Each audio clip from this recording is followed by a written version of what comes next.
At the spot where you're craving a little comfort food. Nothing is more satisfying than a Hog Wild baked potato loaded with butter, sour cream, cheddar cheese, bacon bits, and chives. Add your choice of a Hog Wild house smoked meat like pulled pork, chicken, or brisket for a little extra. Order online at GoHogWild.com. Hog Wild Pit Barbecue, 3210 Cornhusker Highway in Lincoln. But don't be late, we close at 8. A lot of businesses say they're family focused, but when tough situations in life arise, the business wants anything but your best interests. James Enterprise Incorporated is hiring, and they will always treat their employees like family, just as they do their customers. James Enterprise Incorporated is hiring Class A and B CDL drivers, a shop tech, and a diesel mechanic.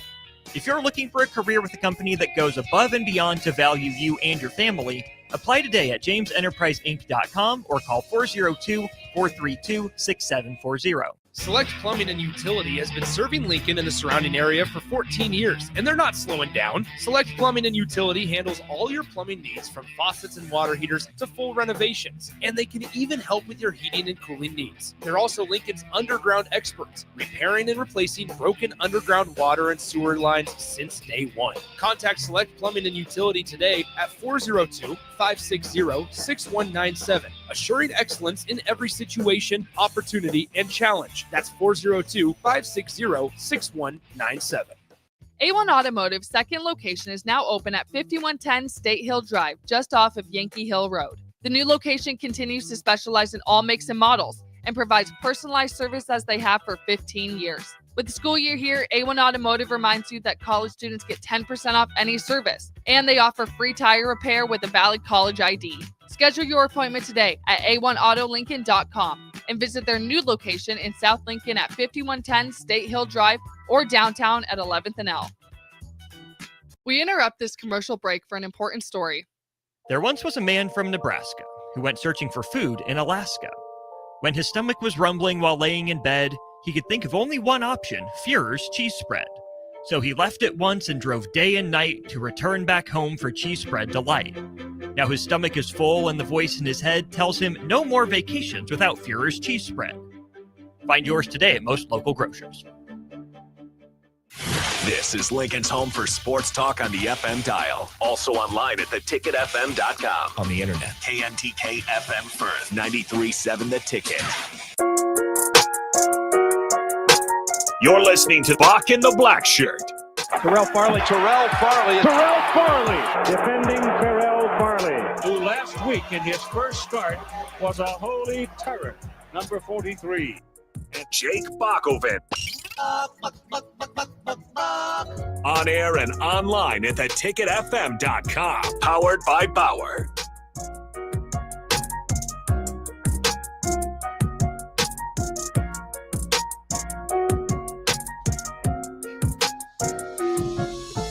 Welcome to Bock in the Blackshirt here on 93.7 The Ticket, but without the Bock part. And I'm here with Bock, with Austin in the black shirt. No, I'm today. in the black shirt. I'm the black shirt today, Farley. I'm wearing the black shirt. You got to play Bock. I know. All right.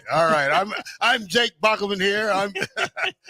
Welcome to Bock in the Black Shirt with Austin sitting in for Bock today. Thank you, Austin, as always. Nice guy to work with. One thing at the Ticket, that if your original producer is not here, you still get a good guy to work with. So welcome aboard. You get a good guy here. or you get me. So thanks for having me along for the ride. I appreciate the invite to be on the show today.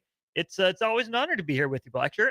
All right, man. 6 days till Nebraska kicks off the season against Cincinnati, Austin, and it's Operation Arrowhead. I like it. That's what Nebraska's got on the inside practice facility on the TV. Operation Kansas City, Cincinnati, Arrowhead, whichever one you want to say. All right, Austin, we do this every day for the last couple of weeks. The best numbers as we count down the Husker football. But for some, it's a wake up. Week 0 starts tomorrow.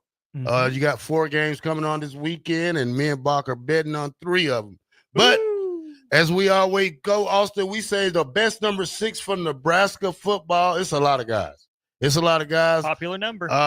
Today I put a runner up in it because this guy is awesome.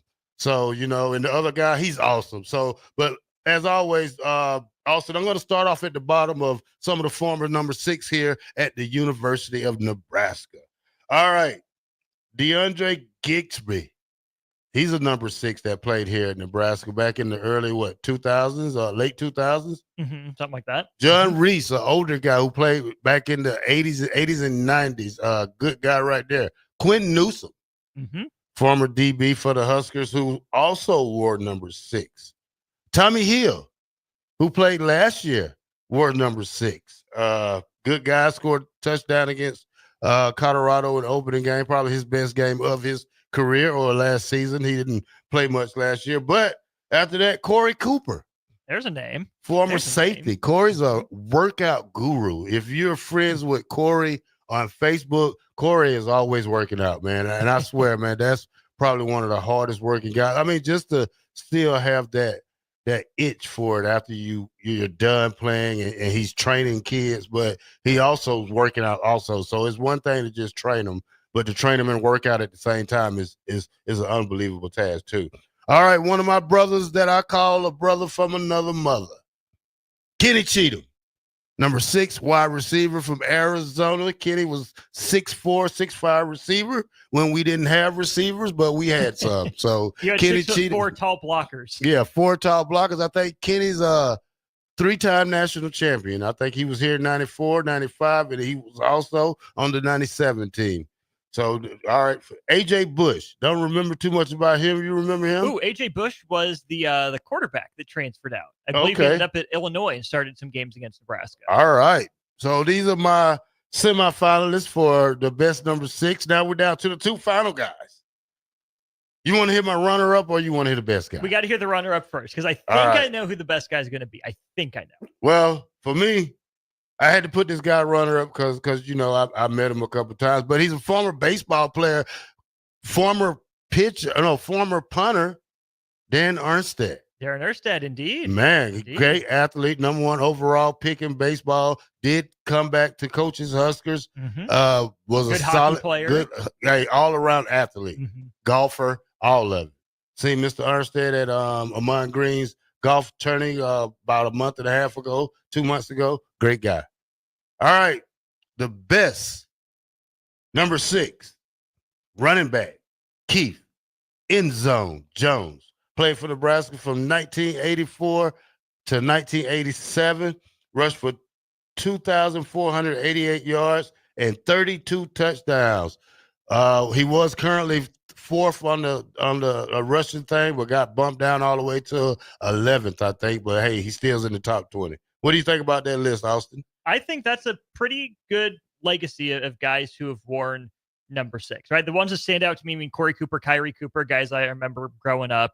I have some, I don't know if I want to say history or legacy with Quentin Newsom. That's a guy I got after a little bit, not for anything he did or didn't do, but more for fans, I think, and how they viewed him more than anything. Good player, not elite player, not great, but certainly, one of the guys that I would argue helped Nebraska start taking steps back in the right direction, especially defensively. A.J. Bush, what could have been. He skipped over Eric Lee. Interesting defender and corner who maybe hybrid DB there in the Scott Frost era. Tim Marlowe is a fun name to look back on. But yeah, I mean, when it comes down to it, it's Darren Erstad, it's Kenny Cheatham, and it's Keith Jones. But if you go with anyone other than Keith Jones, sorry, Coach Erstad, sorry, Darren. Yeah, I mean, come on, it's Keith Jones. Yeah, they don't call him end zone for a reason. No reason. You know what I'm saying? A guy that scored 32 career touchdowns here in Nebraska, that it takes guys to do that. You can't even do that in one season anymore. How much you sub and have your short yardage back and you throw so much. It's impossible. But congratulations to Keith End Zone Jones, who is my best number 6 today. I have Keith actually down at number 17 for career rushing for Nebraska. All the way down. Ooh, when he finished, I think he was like 3rd or 4th on the chart. Yeah, he was way up there. Yeah. So right behind Keith Jones, Roger Craig ends up like 40 yards behind him. I think that's is that Rick? Texas very small. Yeah, Rick Burns ends up about 30 yards behind him. Dan Alexander about 25, 30 yards behind him. Then right ahead of Keith Jones, beat him by 34 yards, Correll Buckhalter. You have Jamal Lord, Derek Brown, who came not long after Mhm. Keith Jones, early 90s, Darren Diedrich, Lawrence Phillips, before you get to the top 10. Yeah. Whoa, that's a list. List of great backs here at the University of Nebraska, man. All right, Austin. One of the things I was thinking about is as yesterday we went through a lot where we learned a lot about the pay of college football and what it does. Now, I got a two-part question. My first one, Austin, is it okay for fans and media to know how much these players make in college football? Is it fair for us to know that hey, this kid is making this much, this kid is making that much? I don't think it's fair for the kids to let it be known how much they're really making, and I think it puts a very heavy heartbeat on college football when you have this discussion, because some say if it's a private institution, they can, or if it's a state-owned institution, you can do what you want to do. But, what do you think about this as fans and media knows more about the player and how much they make? Yeah, there's a lot that goes into that, right? Because the student athletes aren't employees, I don't know if you can get the Freedom of Information Act request out for, how much rev share money is the quarterback making versus wide receiver versus the running back versus the offensive lineman, since they're not technically employees. I don't know if that's how it works, right? You can look up Matt Rule's salary. You can look up his assistant salaries because, like you said, public institution, you got to know where the money's going for transparency's sake. That's an issue. You look at NIL, a lot of that is done with private companies. Some of that is reported. I mean, all of it now needs to be reported to that NIL Go portal, where at least to some degree it's publicly accessible. The NCAA said, anything over $600 has to be reported through that clearinghouse. So you have some level of transparency there. Then the question is, is it fair? Fair to who? Is it fair to the companies? Maybe some of them want to brag about how much they're paying. Maybe others just want to go about their business and they don't care. But your main point, is it fair to the players? Yes, it's fair. No, I don't like it. I think it goes to something Jay and I, maybe DP and I touched on briefly about just the front officeization of fandom. Why do you and I care what these players are making? Why should the average fan, who works an office job 9 to 5, goes home to be with his wife and kids or whatever, goes to a game a year or a game every couple years? Does it really matter for them to know what these players are making? No, I don't think it does. Does it help the players to have that information out there? No, I don't think it does. But Farley, I think sports fandom has come such a long way. I mean, really, even in the last 20 years, let alone 30 years or 50 years, where, okay, yeah, maybe the numbers were out there before, but we didn't care, or there wasn't as much conversation about it. I don't think it's healthy for the players to have to deal with criticism about what they're making. Professionals do. Why do we care what professionals are making? Because we're told we have to care, because we like to play general manager, because we like to play front office, because I think we're all, especially in the Midwest, concerned about bang for your buck. Maybe on the coast, it's, can you pay this big exorbitant amount? And that's the flex. I think a lot of times in, your Rust Belt, your Great Lakes, your Midwest, maybe even your mountain regions, it's, can you do more with less? That's more the attitude, I think, of the average person who's not making bad money, making good enough money to survive, certainly not mind-blowingly rich. You have enough to make it work. How are you using it? I think that's a chief concern for people in their day-to-day lives. And with all the information, all the access to sports, to this information, it makes sense that we would want those numbers. I don't think it's bad that we know them. But like anything, what we do with those numbers is really the key. If we hold these numbers against the players when they're not performing, that's, on the one hand, fair. On the other hand, they're 18, 19, 20, 21, maybe 22, 23 years old. They're young, growing professionals. They're not out of college yet, right? It's up, it's not up to us to say, this guy didn't meet this performance. We're not their bosses. We don't hire them, fire them, nor do we pay them, So I get why we care. I don't love that we're in a society and an information age where it's become such a topic and we feel like we have to care. Yeah. Now, my other question, part two of this question. Now that we know that Dylan Raiola makes $3 million this year, is it more pressure for him that the cat was let out the bag in Matt Rule? I'm just saying, is it more pressure for him now that everybody knows how much you make? Because this could backfire right here. I mean, you have some fans who are so obnoxious that they will yell, "We want our money back," or chants like that, or "Why do we pay him so much?" Different questions that fans are going to ask this question if Nebraska gets on let's say a 2-game losing streak or loses to the wrong team, or he makes a bad read, yeah. to throw a game away, whatever. I would tell fans, how do you know it's your money?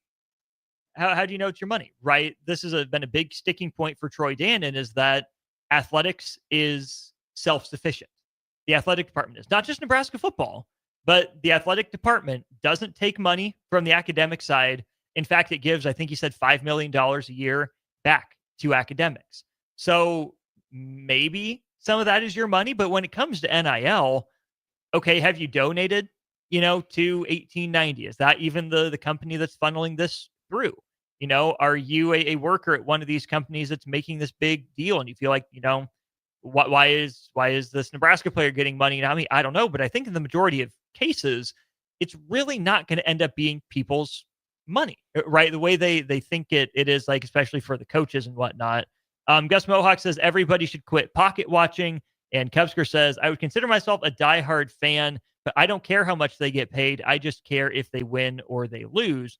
That's what I want Dylan Raiola to feel pressure about, right? I want him to feel motivated and driven and, determined and dedicated, whatever other adjectives you want to use, by the fact that wins and losses are what matter. Yeah. If Dylan Raiola is concerned about the conversation around whatever he's getting paid, that's not a good spot for him to be in. And then that's only going to amplify the concerns. Is it easy to put that away? Probably not. But maybe Dylan Raiola is in a better spot because it sounds like he has a pretty good network of advisors around him who've been through this before with his dad's career, right? I mean, he's talked to Patrick Mahomes, who signed a huge deal. How do you not let the money get to you? Probably easier for Patrick Mahomes approaching 30 than it is for Dylan Raiola approaching 20. But he's got resources around him. I hope that he's able to, sign the deal, move on, cool, fulfill whatever obligations he needs to make sure the check clears, and then focus on playing football.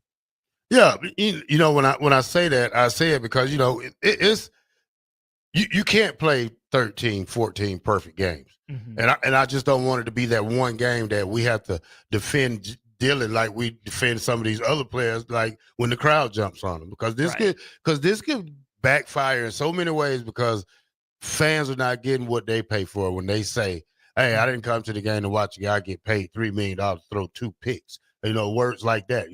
I had to. I wouldn't say that I checked somebody the other day, but I made a comment on the post about Jamel Williams' son, saying that he didn't get recruited, he didn't get that. A lot of people were saying bad things. I said, hey, look, I played with this guy, Jamel. His son is probably hurt because he grew up in Husker football. When you have a guy like Jamel and his ex-wife Sarah Williams, who also played soccer at Nebraska, they tailgate a lot ever since them kids was probably 5 years old. So this kid, only thing this kid knew was Husker football, and to turn around and not get even a look or a peek or a hey, it probably hurt his feelings because he grew up and always thought he would be a Husker, but that didn't happen. So I have to ask people to back off this kid instead of talking bad. Congratulate him. Say, hey, good luck to you at Iowa State. So and I say the same thing about Dylan because now we're in a situation where this could get ugly. I mean, just because what we know, what they publish, even if it's false or not, it still could go a terrible way if Nebraska gets in a situation where they do have a 1 or 2 game losing streak, or they lose to the wrong team. Let's say a Northwestern or Maryland team that beats the break off. Not saying it will happen, but anything can happen in college football on Saturday. Right. I mean, you only have 12 opportunities, to prove yourself, and I would say 12 guaranteed opportunities, but that's the team that's guaranteed 12 opportunities in the regular season, right? We know a lot of unfortunate things happen on the field, on the practice field, game field when it comes to injuries. All you're promised is the snap that you're out there on the field for. that next snap is never guaranteed, right? Too many people have learned that lesson the hard way with something unfortunate happening, or maybe they didn't go 100% one rep. Next play, their backup gets subbed in for them. They score a touchdown, and then that backup is off to the races, right? Nothing is ever guaranteed for any of these players or these young men. So I don't want to ever, have fans root against them, say, "Oh, this isn't what I paid for." I think we all want to believe they're doing their best, they're trying their hardest, they've put in the work behind the scenes to, validate what fans think about them, to validate fans paying whatever the price of a ticket is to come and see them. But it's interesting that you bring up the Bryson Williams deal, right? Because Matt Rule said something that I think is applicable to that. He was asked about the travel roster down to Kansas City. Said Big Ten limit, I think, is 74. Nebraska's planning on bringing 80 guys down, I believe, on Wednesday, day before the game. Then they'll bring maybe not the whole rest of the team, but a bunch of the rest of the team down actually for the game then on Thursday to watch, spectate, all that good stuff. And Matt Rule said one of the biggest traps we can fall into is coaches. And this is obviously regarding the team, but I think it also works in recruiting. One of the biggest traps they fall into is trying to please everybody, is trying to keep everybody happy. And part of what Matt Rule likes about the travel roster and what he likes about game day is that your position coach, your coordinator, and your head coach make it clear how they feel about you. Either you're on the roster or you're not. Either you're playing snaps or you're not. So then Matt Rule says, we want all our young men to feel confident, like we believe in them. But sometimes it's also good to get that little, dose of reality, that little kick in the shorts. Oh man, I didn't make the travel roster. I thought I was going to. It's the healthy kind of sting, the healthy kind of disappointment where, yes, I think it is not a great look for Nebraska to barely reach out to Bryson Williams, to go see plenty of his teammates and, barely give him the time of day. They didn't completely ignore him, but they also didn't roll out the red carpet. Now, maybe Bryson Williams is right. He's a really good player. He's going to go to Iowa State. He's going to tear it up. He's going to make Nebraska look silly. But maybe Nebraska was right. Hey, yeah, you're an in-state legacy, but we just don't think you meet the standards. I hope communication, was clear. I hope it wasn't disrespectful because, especially the son of a legacy guy like Jamel, you deserve to give that young man the time of day. Say, hey, your dad was great. We appreciate him. We hope you understand you are not being given anything because of your name. Now, we're not trying to make it harder on you because of your name. This is what we see in you. This is what we see in the guys we have in our room right now that you'd be competing with. And this is what we see in other guys that we're, recruiting, kind of alongside you or instead of you.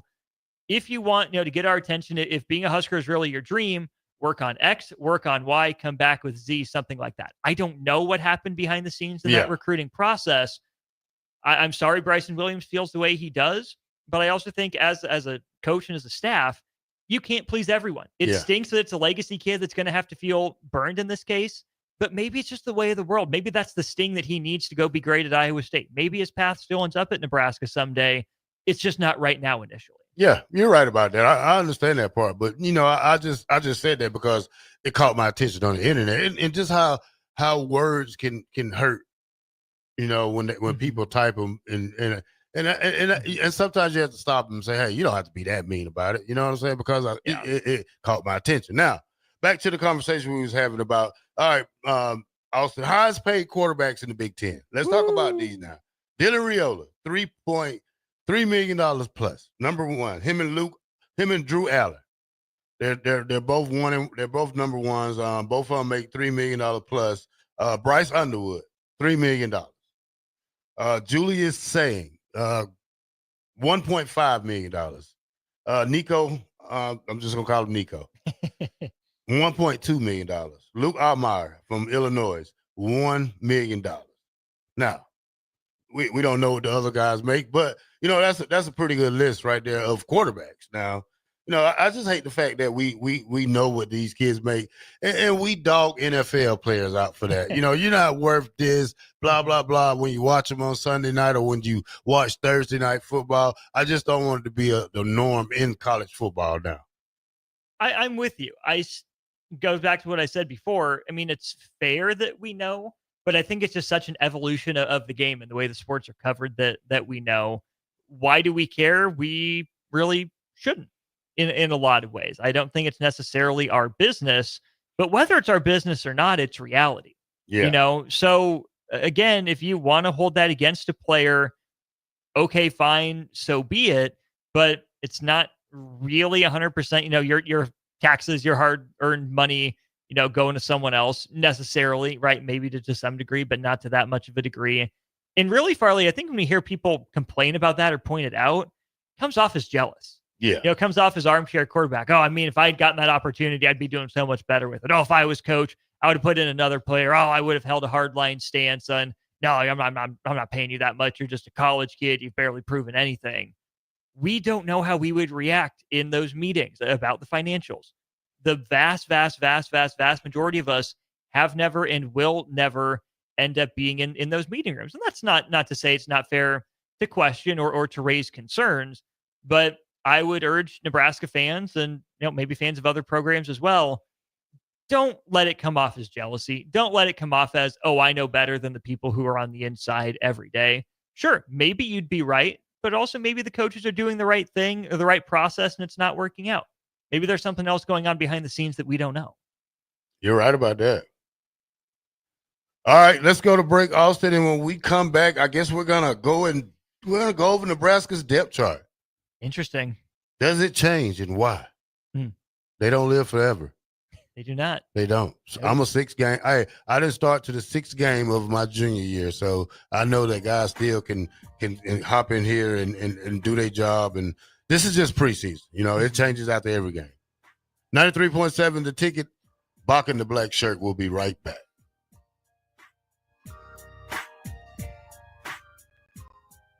Hey fans, there's more winning at Amigos with the VIP Game Day giveaway. Every app scan is your chance to win premium tickets to a Nebraska football, basketball, and volleyball game, along with exclusive game day perks. And when Nebraska goes to a bowl, the winner also gets 2 tickets, lodging, and airfare to the bowl game. Weekly semifinalists will win free food for a year. Go Big Red. Eat at Amigos and enter to win.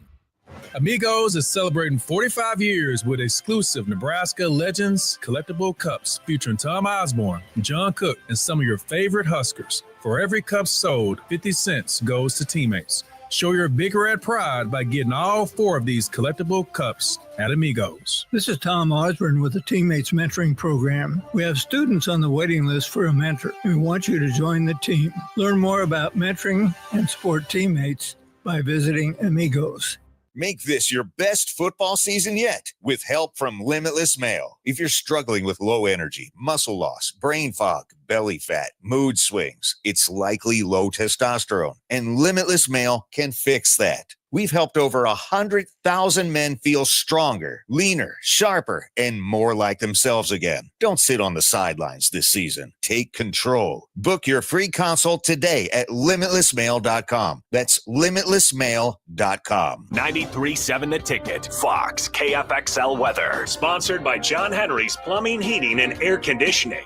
We have another hot one on tap here for our Friday. We'll see plenty of sunshine, a few clouds later on today, 91 for a high temperature. We do bring in a chance for some showers and thunderstorms here during the nighttime hours with a low of 66. Could see one of those linger into tomorrow morning. We'll hit 81 tomorrow and then only 73 for a high on Sunday. I'm meteorologist Aaron Dowden for 93.7 The Ticket and ticketfm.com. We interrupt this commercial break for an important story. There once was a man from Nebraska who went searching for food in Alaska. When his stomach was rumbling while laying in bed, he could think of only one option, Führer's cheese spread. So he left at once and drove day and night to return back home for cheese spread delight. Now his stomach is full and the voice in his head tells him no more vacations without Führer's cheese spread. Find yours today at most local grocers. Are you ready for a new opportunity? Check out Sandhills Global. Join a dynamic team where your skills are valued and your career can soar. We offer full-time positions with a 4.5-day work week, competitive pay, excellent benefits, and a positive work environment. From IT and marketing to sales and finance, we're looking for talented individuals just like you. Apply today at sandhills.jobs and take the first step towards an exciting future.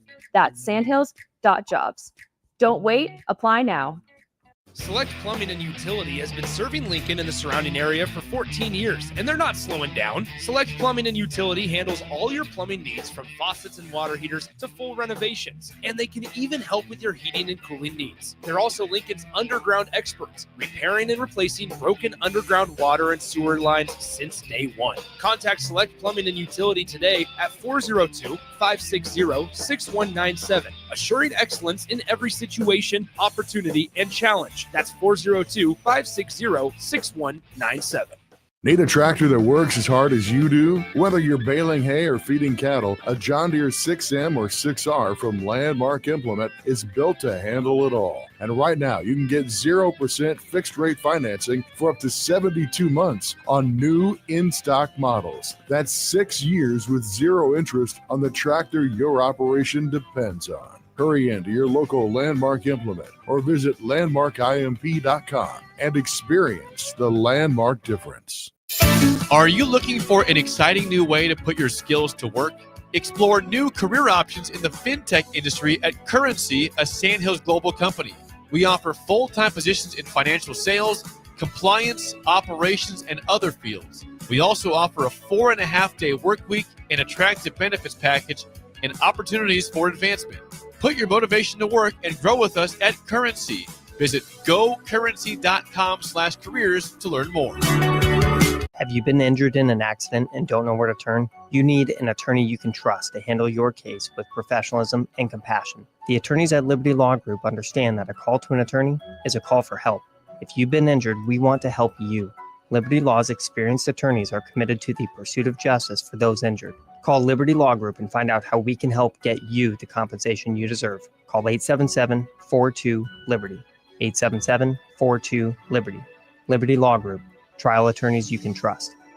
Are you a skilled mechanic looking for your next opportunity? Nebco is hiring. They're looking for experienced mechanics to join our family-owned team. They offer competitive wages, great benefits, service trucks, OEM-level diagnostic software, and career growth opportunities. Apply today at nebco.com. Positions include lead and A-level mechanics for the Nebco shop. Learn more at nebco.com. If you're driven and ready to grow with a company that's been around since 1908, apply today at nebco.com. Rosie's Sports Bar and Grill, open for lunch and dinner at 1501 Center Park Road, just south of 14th and Highway 2. You're listening to Bock and the Blackshirt, on air and online at theticketfm.com. Welcome back to 93.7 The Ticket. It is Bock and the Blackshirt Hour right here on The Ticket from 1 to 3, and we are powered. Hi. Bauer. Infrastructure, Bauer. Underground. Brad Excavating. All right, Austin, the depth chart has finally came out. It did. It finally came out. And some of it is shocking and some of it is unbelievable. But the thing you have to know about depth chart is that they don't last forever. This is week 1. I guarantee you things would change week 2, week 3, week 4. Probably by week 5, you should have a really nailed down who's your starters and who's the backup guys by the end. But let's go over it, Austin. Offense. Let's start on the offensive side. QBs. Dylan Riola. Mm-hmm. We know he's the guy. Sophomore, 6'3", 230. Behind him, shocker, TJ Lateef. Freshman. Mm-hmm. True freshman. Mm-hmm. 6'1", 200. And Jalen Gramstad, the transfer we had last year. What's different about this that you feel, Austin? What is this a shock to you that TJ Lateef has solidified itself as a number 2 QB? Shock might be a little strong of a word for me. Matt Rule talked about he really, thought TJ Lateef came in as prepared as he could be as a freshman, an early enrollee type of guy. Matt Rule said that in his mind, TJ Lateef entered the spring as the number 3 guy and has really continued to elevate himself up to earning that number 2 position. And Farley, I really like that. It's nothing against Jalen Gramstad, who I think Nebraska, does truly enjoy having in the quarterback room. But it's always felt to me like Jalen Gramstad was that kind of quintessential, backup or third string quarterback in the NFL. There to hold a clipboard, there to mentor, there to teach more so than to play. And who knows, if the Bullets really start flying against Cincinnati, Will Nebraska even turn to TJ Lateef, or would they trust the older Jalen Gramstad? Or shoot, would they go back to Heinrich Haarberg before they go to TJ Lateef? That was a big question I had coming into the fall, but seeing TJ Lateef elevated there to that number 2 position, I do think that, from what Matt Rule said, TJ Lateef would be the one if Dylan Raiola's helmet pops off or, he sprains an ankle or something, needs to get it taped up. I am under the impression that TJ Lateef would take those reps, and I really like that. Because what did Matt Rule say TJ Lateef needs to improve? Like any young player, his decision-making. How do you start making better decisions? By getting out there on the field, which ties into another situation very near and dear to my heart that I'm sure we'll talk about here in a little bit. And so now that TJ Lateef is the number 2 quarterback, according to the depth chart, like you said, it can change. But let's say Nebraska gets into 3rd and 3 and wants to at least threaten the quarterback run. The temptation is going to be Heinrich Haarberg. You probably trust him more, given that he's done it before. But if you're this impressed with TJ Lateef and your message is he just needs reps, I think it'd be best for Heinrich Haarberg's development as a tight end to leave him there. I think it would be best for TJ Lateef's development as the quarterback of Nebraska to be the guy that they trust to do the quarterback running plays. I get why you would go with Haarberg. There's a bunch of reasons why you would do it. And I'm not mad at Nebraska if that's the way they go. But if you like TJ Lateef this much, you think he's mobile enough and that he has a grasp of the concepts that you want him to run, you elevated your running quarterback to number 2 on the depth chart. If that's really what he is, you should use him first before Heinrich Haarberg. I believe that also, because what TJ gives you is he gives you that mobile threat. I mean, he probably is a run first type of guy. He probably could get them 3 yards. I believe I would put him in the game to get that. If I had to. Now, what I do see about this is this is good news for TJ Lateef and Husker fans, because now we're not figuring out who's number 2. We know who number 2 is now.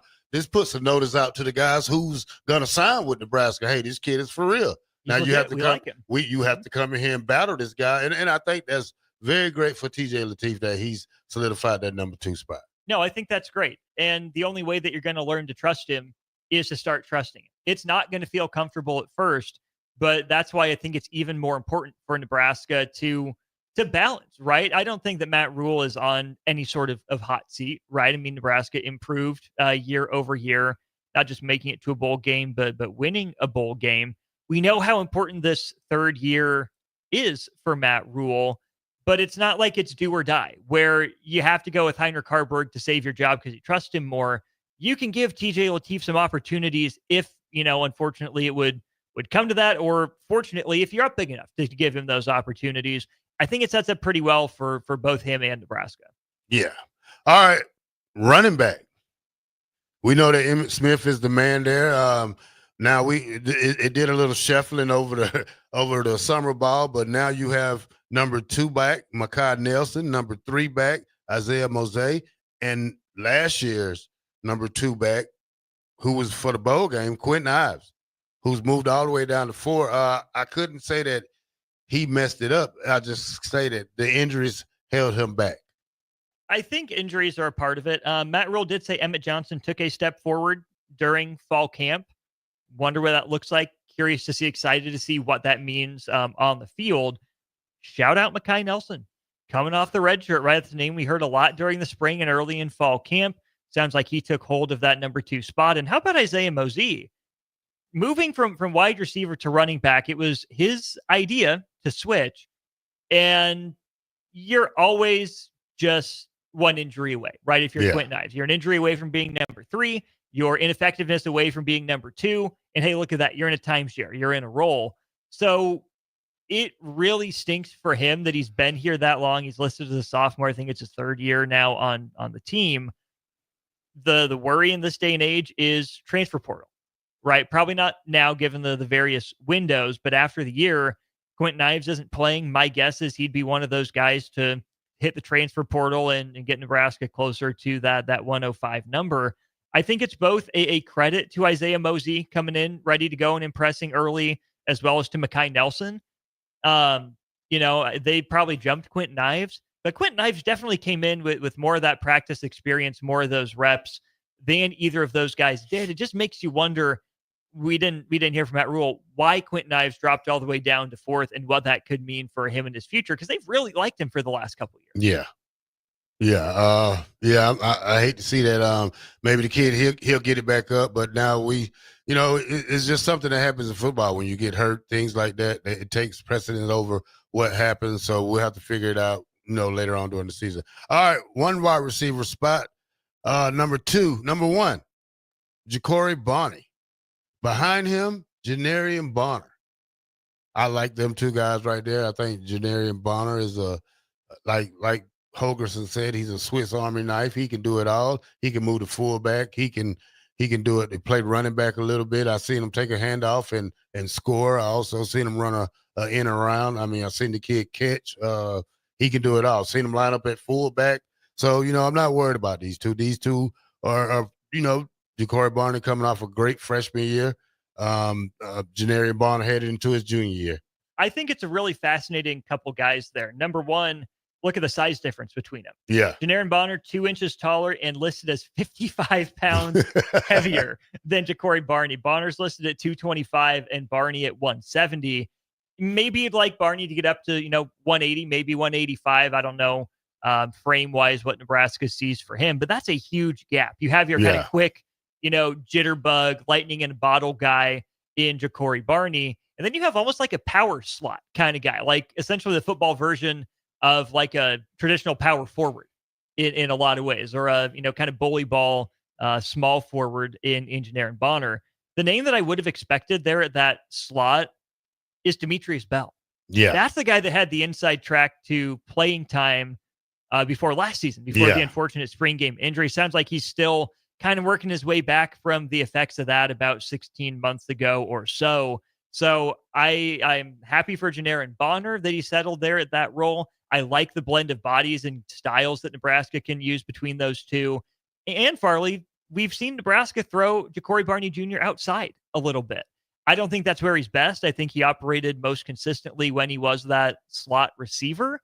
But if Nebraska wants Janarian Bonner on the field to give him a different look and they don't feel like they can take Ja'Cory Barney Jr. off the field, either you run 4 wide and you have, 2 different looks from the slot, or you throw Ja'Cory Barney Jr. outside. And is it the best role for him? No, but it's workable. You can make something out of it. Yeah.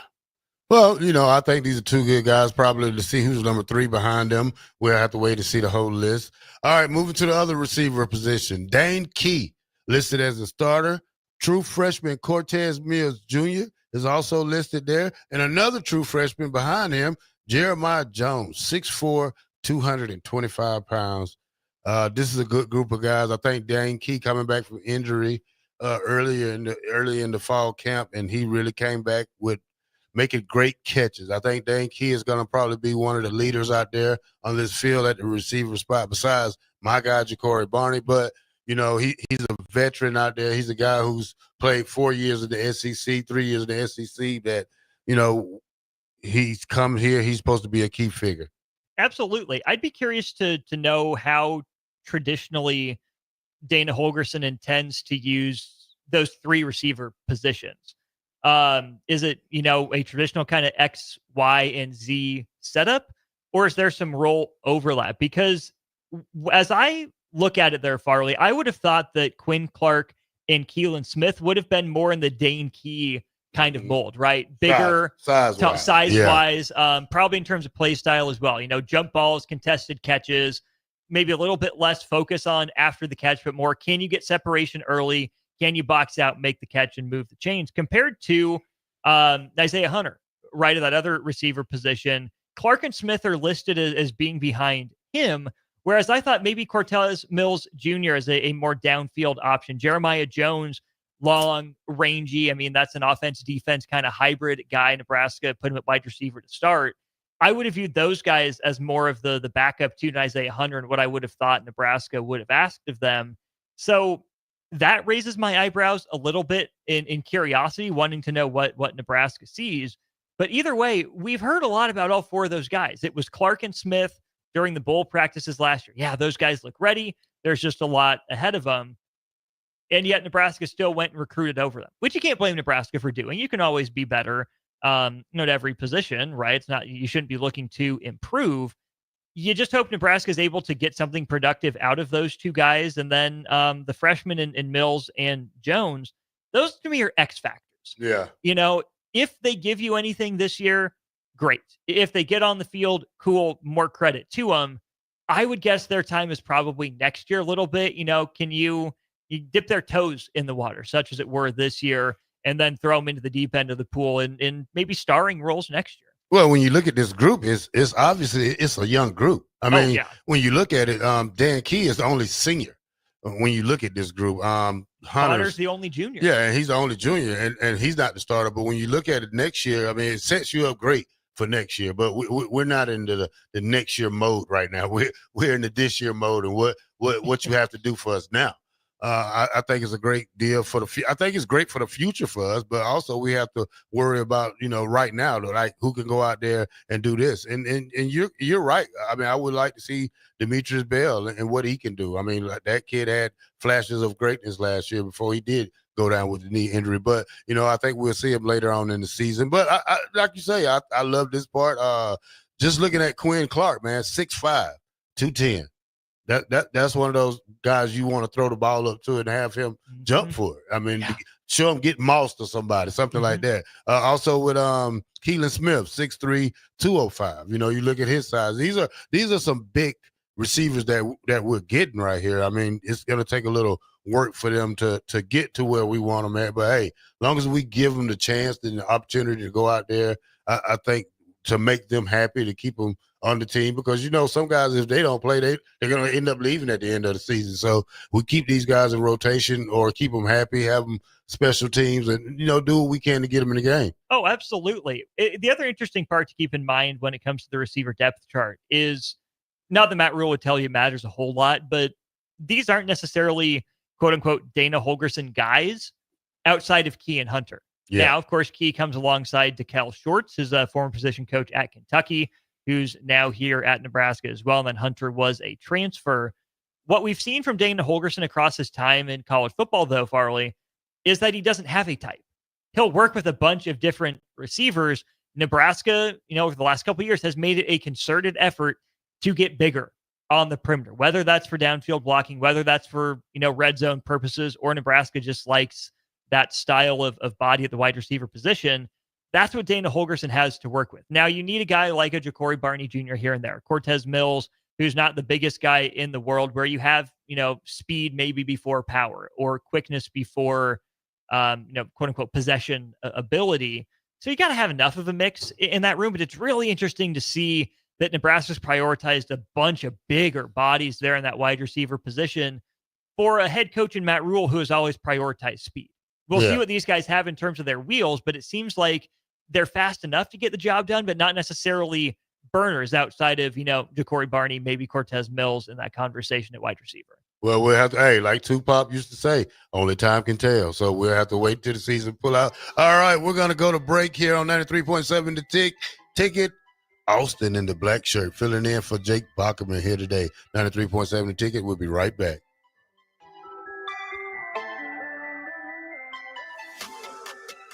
Select Plumbing and Utility has been serving Lincoln and the surrounding area for 14 years, and they're not slowing down. Select Plumbing and Utility handles all your plumbing needs, from faucets and water heaters to full renovations, and they can even help with your heating and cooling needs. They're also Lincoln's underground experts, repairing and replacing broken underground water and sewer lines since day one. Contact Select Plumbing and Utility today at 402-560-6197, assuring excellence in every situation, opportunity, and challenge. That's 402-560-6197. Hog Wild's giant stuffed baked potatoes are anything but basic and really hit the spot when you're craving a little comfort food. Nothing is more satisfying than a Hog Wild baked potato loaded with butter, sour cream, cheddar cheese, bacon bits, and chives. Add your choice of a Hog Wild house-smoked meat like pulled pork, chicken, or brisket for a little extra. Order online at GoHogWild.com. Hog Wild Pit Barbecue, 3210 Cornhusker Highway in Lincoln. But don't be late, we close at 8. Need a tractor that works as hard as you do? Whether you're baling hay or feeding cattle, a John Deere 6M or 6R from Landmark Implement is built to handle it all. And right now, you can get 0% fixed rate financing for up to 72 months on new in-stock models. That's 6 years with zero interest on the tractor your operation depends on. Hurry into your local Landmark Implement or visit landmarkimp.com and experience the Landmark difference. Hi, Sean Callahan here for Koppel Chevrolet GMC. This month kicks off Koppel's 50th anniversary sale. We're celebrating 50 years by offering an additional $500 discount to the next 100 customers that buy a new vehicle. This is in addition to the huge savings already in place. You can take an extra $500 off our discounted price, or we can cut you a check on the spot. Celebrate with savings and see why customers have trusted Koppel since 1975. It's our way of saying thank you for all these years. Are you looking for an exciting new way to put your skills to work? Explore new career options in the fintech industry at Currency, a Sandhills global company. We offer full-time positions in financial sales, compliance, operations, and other fields. We also offer a 4.5-day work week, an attractive benefits package, and opportunities for advancement. Put your motivation to work and grow with us at Currency. Visit gocurrency.com/careers to learn more. Wall to Wall Wine and Spirits is your place in North Lincoln to go for all your needs in wine, spirits, and beer. They also have a large variety of cigars in their walk-in humidor, and they have a top-notch walk-in temperature-controlled high-end wine room. Plus, you can enjoy free samples from their tasting bar. There's only one place to go for all your needs for spirits and cigars. That's Wall to Wall Wine and Spirits on North 27th Street in Lincoln.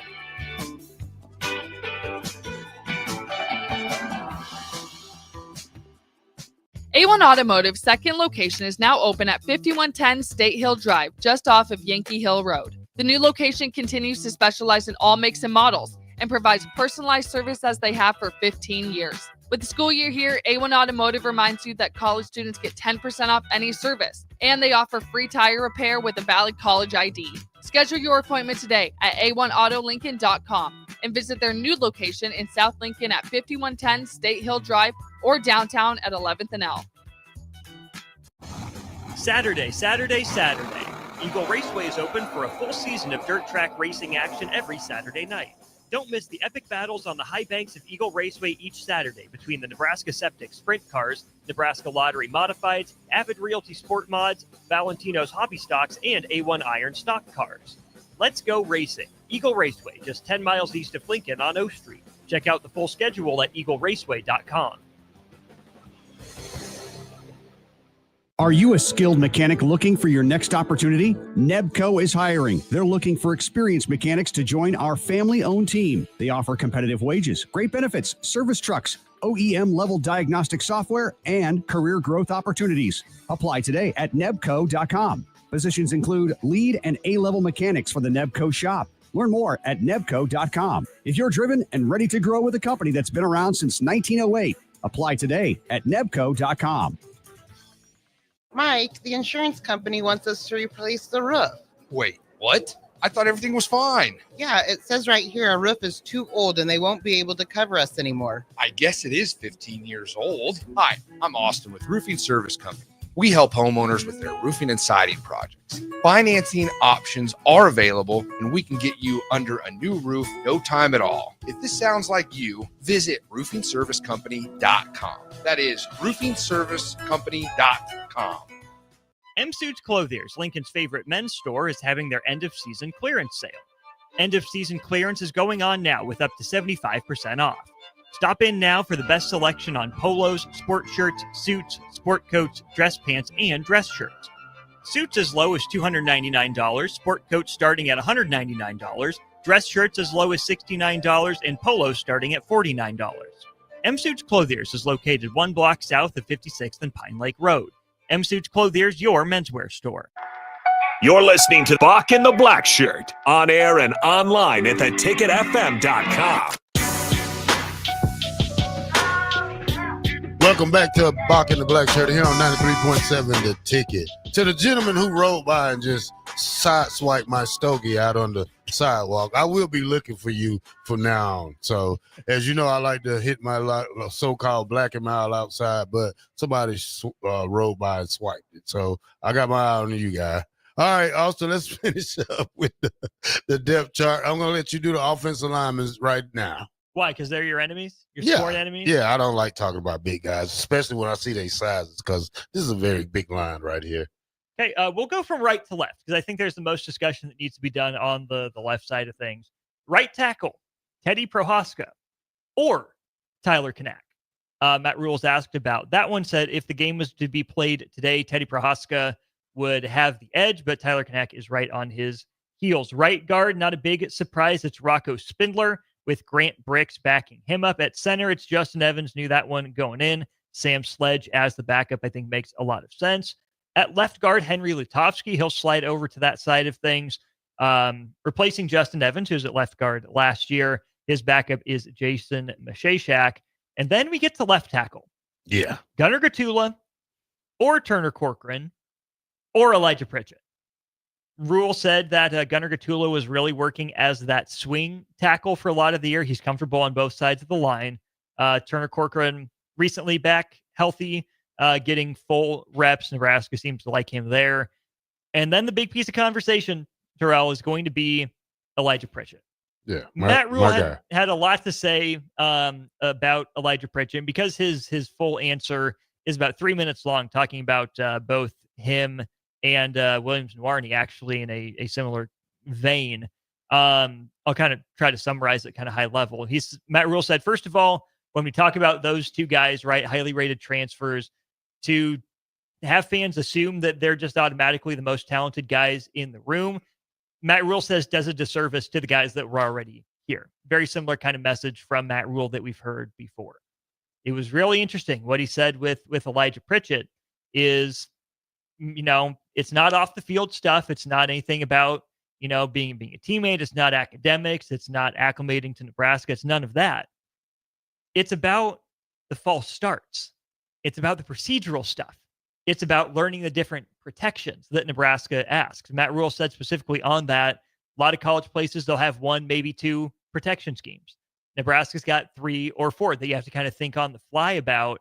And apparently Elijah Pritchett is still in the competition, but a little bit behind on that front, where he's still making some of those mistakes. And Matt Rule said, when you have a quarterback like we do, Dylan Raiola, you don't want to make his life harder. We're looking for guys that make his life easier, right? We're looking for production, but most of all, we're looking for dependability.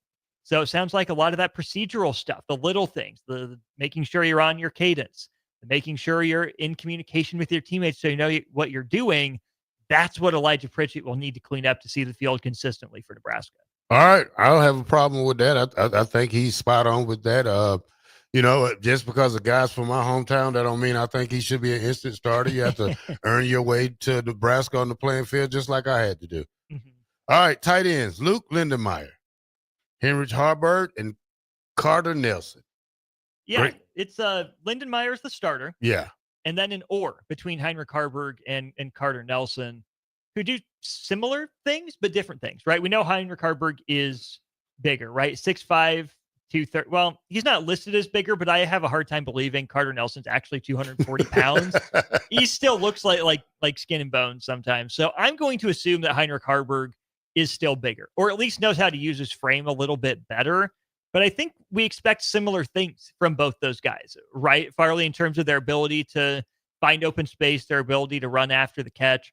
I think Carter Nelson's probably a more fluid athlete than Heinrich Haarberg. I like his ability to change direction a little bit more, been in the room a little bit longer than Heinrich Haarberg, but we know the staff loves them some Haarberg. Yeah. Love the fact that he's made the position switch. Love the fact that he's dedicated himself to the team. And they used him in that role in the bowl game, and he didn't look out of place necessarily. Not saying Carter Nelson's not a willing blocker, but Heinrich Haarberg is pretty renowned for being a physical football player.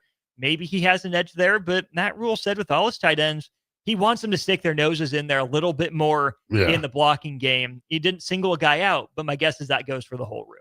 Yeah, I mean, that's one of the things you have to see is which one's going to be the double when they go to double tight. Like, short yardage, which guy goes in, Heinrich or Carter Nelson. Probably Heinrich right now has a little bit more with being in that room from the bowl game. But, you know, a guy like Carter Nelson Nelson was there all year. Well, Harburg was. But you got a guy who's coming off hip surgery. You don't know how good he can be. I mean, right now we're speculating because we're practicing against each other. When you get in game mode and you're playing other guys who's a little bit twitchier than the guys you used to playing with, playing against, one false move could re-aggravate it. So you still want to take your time with Carter Nelson, but you know, at the same time, you want to get him on the field because he's important on a different aspect when it comes to our passing game. I think he's probably a better catcher than Heinrich, and probably not faster, but probably a better catcher. Well, and that's where route runner. I think it's going to be really interesting to see when and where Nebraska uses them, because I could see Nebraska going double tights with Lindenmeyer and Harburg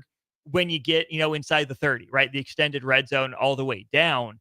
But I think in the open field, if it's 3rd and 3 or less, Nebraska's not going to be afraid to have Carter Nelson in there if he can do just enough as a blocker and still maybe spread another linebacker or defensive back out wide in the open field, right? Almost between the 20s, because you like what you think Carter Nelson might be able to bring explosively. All right. When we come back, it's the Black Shirts on defense, the depth chart.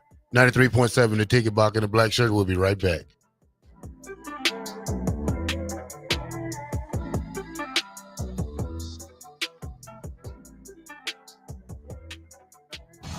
Saturday. Eagle Raceway is open for a full season of dirt track racing action every Saturday night. Don't miss the epic battles on the high banks of Eagle Raceway each Saturday between the Nebraska Septic Sprint Cars, Nebraska Lottery Modifieds, Avid Realty Sport Mods, Valentino's Hobby Stocks, and A1 Iron Stock Cars. Let's go racing. Eagle Raceway, just 10 miles east of Lincoln on O Street. Check out the full schedule at eagleraceway.com.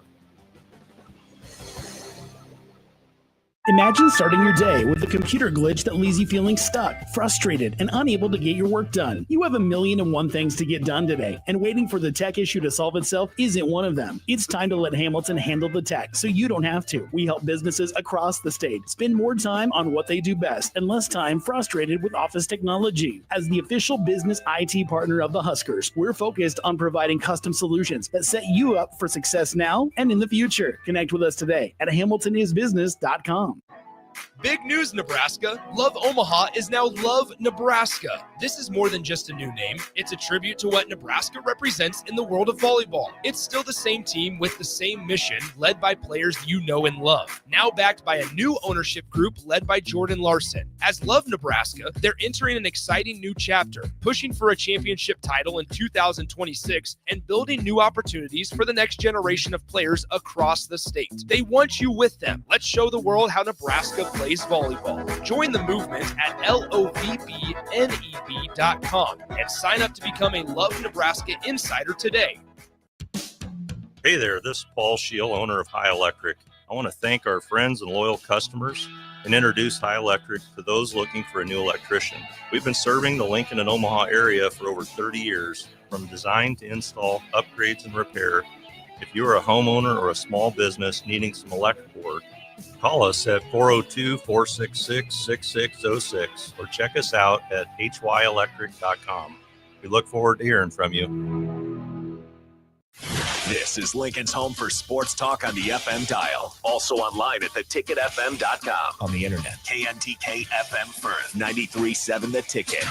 Need a tractor that works as hard as you do? Whether you're baling hay or feeding cattle, a John Deere 6M or 6R from Landmark Implement is built to handle it all. And right now, you can get 0% fixed rate financing for up to 72 months on new in-stock models. That's 6 years with zero interest on the tractor your operation depends on. Hurry into your local Landmark Implement or visit landmarkimp.com and experience the Landmark difference. Select Plumbing and Utility has been serving Lincoln and the surrounding area for 14 years, and they're not slowing down. Select Plumbing and Utility handles all your plumbing needs, from faucets and water heaters to full renovations, and they can even help with your heating and cooling needs. They're also Lincoln's underground experts, repairing and replacing broken underground water and sewer lines since day one. Contact Select Plumbing and Utility today at 402-560-6197, assuring excellence in every situation, opportunity, and challenge. That's 402-560-6197. Gaina Trucking is hiring CDL Class A and B drivers. Their strong team culture makes it not a job, but a career. Gaina Trucking offers health, vision, and dental insurance, 401k with company match, an employee assistance program, and other bonus programs. Build a better career today with great team culture at Gaina Trucking. Learn more and apply today at GainaTrucking.com. What do you look for when searching for a plumbing company? Integrity? Positive customer reviews? Are they insured and fully licensed? How about a company that has all three? Deals Plumbing in Lincoln is your go-to certified plumbing company that can help you fix anything from leaks to clogs, water heaters, and more. Give Deals Plumbing a call today at 402-525-7311, or you can visit Deals Plumbing online at dealsplumbing.com. You're listening to Bock and the Blackshirt. Terrell Farley, defending Terrell Farley, who last week in his first start was a holy terror, number 43. And Jake Bockoven. On air and online at theticketfm.com. Powered by Bauer. Welcome back to Bock and the Blackshirt here on 93.7 The Ticket. We're on Monday through Friday from 1 to 3. So check us out. X, YouTube, Facebook. What's the other one, Austin? The channel. Oh, we got Facebook, YouTube, Twitter, and Allo Channel 961. 961. All right, let's hit the defensive side of the depth chart. All right, I'm going to start at defensive end.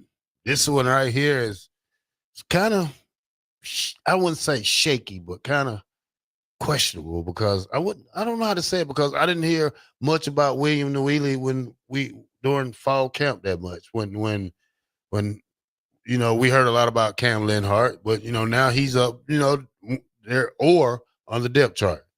Yeah, that's an interesting one because that's where I think Matt Rule again went with the just because you maybe heard a little bit more about Williams Namarni in the transfer portal than you did, Cam Lenhart over the offseason. Don't discount Cam Lenhart. Their co-starters right now, Matt Rule says Williams Namarni is a much different player than he was, after the spring or even during the spring into fall. Sounds like there's been a lot of good work put in on that front. Matt Rule pointed out that at 6'7", Williams Namarni was running a 4.62 40 in less than ideal conditions. I mean, even at 265. Pretty darn impressive. Now, Cam Lenhart, not far behind size-wise, 4 inches smaller is what he's listed at 6'3", 270. Another good athlete, more the motor type of guy, pretty relentless. Matt Rule also likes Cam Lenhart's ability to rush from the interior, more so than being split out, wide on the defensive line. Matt Rule says Cam Lenhart can do some good work on the interior as well. It's going to be, I think, back and forth. Maybe it's matchup-based, maybe it's situational. I think right now, Farley, I would probably trust Cam Lenhart more on a down-to-down basis. But maybe what Nebraska's missing and what John Butler wants out of his defense is some more of that boom or bust, right? Sacrifice a little bit of the floor where if things go wrong, they'll go pretty wrong for more ceiling to where if things go right, they go really right and you can create an explosive play as a defense. All right, nose guard. Elijah Judy, Riley Van Poppel, and David Hopkins. Really, I really thought Van Poppel was on the verge of probably being a starter. Not to say that he won in certain packages, but Elijah Judy, he's the guy. He just graduated. Been in the program 2 years. 6'3", 300. Van Poppel 6'5", 295. David is 6'7", 285. Redshirt freshman. So, I'm just gonna wait to game time for some of these guys. And the depth chart is not a real indicator of who starts and who plays the most. I think sometimes it's just you just want to throw something out there to throw everybody off guard sometimes. It's fascinating because I know in my head what this terminology means, but seeing it all in the same depth chart is a little funky. I don't know about you, Terrell. I mean, you have much more in-depth football education than I do. But when I hear nose guard, I think of a three-man front. Big, beefy dude in the middle who's supposed to eat up 2 blocks every time. Yeah. But then right underneath it on the depth chart, I see defensive tackle, which leads me to think 4-man front. You play 2 defensive tackles next to each other. Okay, you have a defensive end. You have 2 guys, in the interior of the defensive line, such as you would call it. So where's your outside end, on the opposite side of things? I'm going to assume that Nawarni is primarily going to be rushing off the defense's right side, the offense's left side. You've seen Cam Lenhart go back and forth. So then you get to the jack. We know that's a hybrid position. When it's Dasan McCullough or Jordan Ochoa, will that be more of a fourth lineman in the front as opposed to a Willis McGahee, maybe more of an additional linebacker in that front? Because then you get to linebackers, and we'll get to that in a little bit. You have two relatively true middle linebacker positions there in that defense. Then you get to Rover, which is the linebacker defensive back sort of hybrid. It's kind of confusing looking in from the outside. I know you were focused on nose guard, and I went right down the list without giving many of the names away. But I think there are definitely alignments that Nebraska can use where it will be Elijah Judy manning the middle. That's a guy this coaching staff really likes for his football ability, but also for a lot of what he stands for in terms of the culture off the field as well. I'm sure there are instances where you'll have Judy in the middle flanked by Nawari Lenhart and or Riley Van Poppel in some combination. Maybe you take the jack off the field. Maybe you rotate one of those guys back to more of a middle linebacker, probably more doable with McCullough, maybe McGahee more so than in Ochoa at that jack position. But I think all the confusion from my end, hopefully it's clear to the guys in there. There are probably packages where it all works together. But if it's confusing for some of us here, hopefully it's that confusing for opposing defenses to not know exactly how Nebraska is going to come out, line up, and come after them on any given play. Yeah, they're going to have to line up. But, it confuses me too. Like, I really see what you're saying now. But if you really think about it, you think probably Cam Lenhart, Elijah Judy, and Keanu Davis for the three-man front. Now, that's, when you say that, because the jack plays off the line on certain packages, and sometimes he comes up to the line, probably on the third down package. Now, when we go to Keanu Davis at tackle and Jalen George, Davis was one of the guys that was finna leave, was then headed to the transfer portal, eventually got out of it, came back, beefed up a lot, 6'5", 270 sophomore. Jalen George is the guy from, I'm thinking Tennessee Tech or East Tennessee State, 6'3", 285 junior. And Latufa, who was that guy? Tua Lafotu. Okay, that's the big guy from Hawaii, isn't it? Or California? Yeah. I was thinking Utah, but Yeah. somewhere in that kind of Polynesian corridor. That's an interesting position. Keanu Davis has gotten a lot of buzz. Like you said, a guy that Nebraska didn't want to lose to the transfer portal, was staring down the barrel of that before he made the choice to return to Lincoln.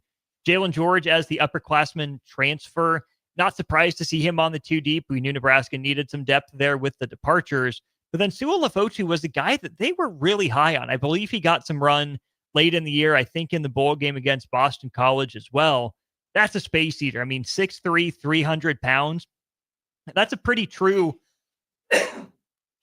tackle nose type of guy that they've been pretty high on. So credit the upperclassman Jalen George for coming in ready to go and not letting an underclassman beat him out for that spot. But I would not be surprised if we see plenty of Sua Lafotu throughout the year. Yeah. Well, either way, we'll figure it out next week when it's game time. All right, let's talk about this jack linebacker position. Deshaun McCullough, transfer from Oklahoma. Jordan Achua, who really had probably a fantastic camp because, now he's ahead of Willis McGahee, who had a pretty decent freshman year at the end of last year. Yeah, that three deep there is pretty interesting because McCullough's the transfer who's moving closer to the line of scrimmage. He'd play more that rover role, linebacker role in his past at Indiana and at Oklahoma.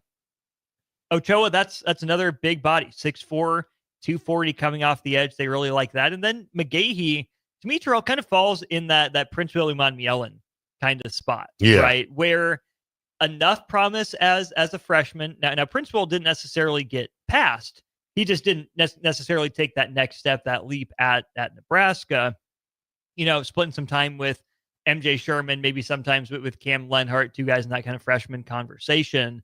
So my hope for Willis McGahee IV is that he carves out that role. Maybe he's the third down specialist, right? Maybe he's the down and distance pass rush guy, whereas McCullough and Ochoa, might be first two down players. Maybe they're a little bit more versatile.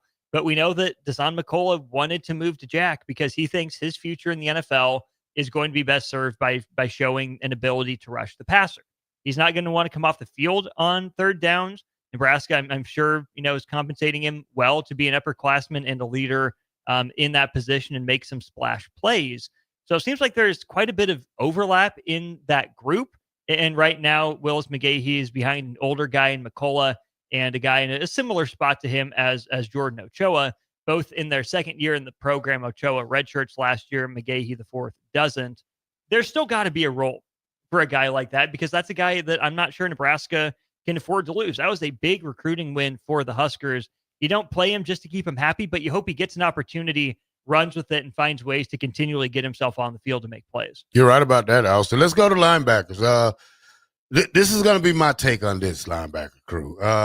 Very decent. I mean, good linebacker crew. Now, I wouldn't say decent. I say above average. Now, what confuses me about these linebackers is you got Marquise Trent Watson, the Georgia Southern transfer, or Vincent Shavers. Then you have Javen Wright, Jacob Bauer, or Dawson Merritt. Who plays the outside part of this linebacker? That's what I'm kind of confused at. That's that jack position. Well, that's how they line it up. Well, one of these guys got to be on the weak side.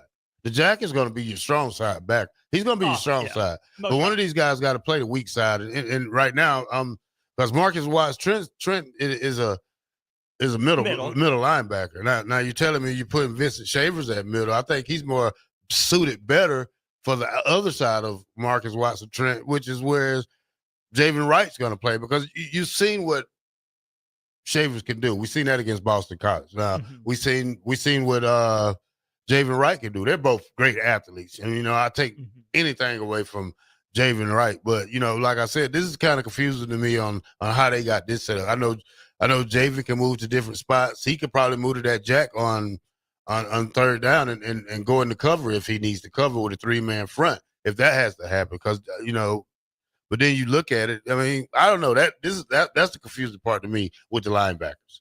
I thought something very similar, but this is how I tried to break it down for myself. First of all, Vincent Shavers Jr. right now, according to Matt Rule, is day-to-day with a lingering hamstring strain.